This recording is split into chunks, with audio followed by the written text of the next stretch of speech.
What's up sa inyo mga tropa ko palogs. Pag-uusapan natin ang Piliin Mo ang Pilipinas kung saan yung mga influencers at saka celebrities. Isa sa mga pinaka-paborito ko sa Piliin Mo ang Pilipinas ay si Jomar Lavenia and of course Vice Ganda. Unahin natin si Jomar Lavenia. Nagpipicture siya or photographer then to Railista.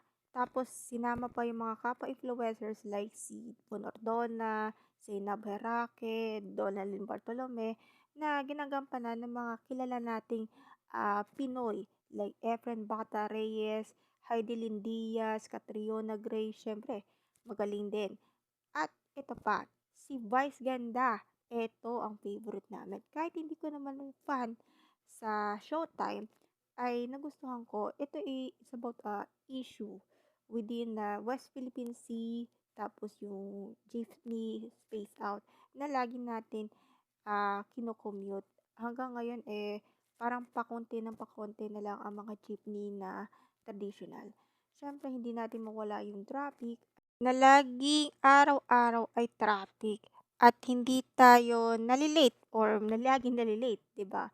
Kaya yun lang po ang masasabi. Medyo grabe, nakakadurog ng puso yan ha. Kaya yun lang po mga tropang kupalogs. Abangan na lang natin ang ating mga reactionist.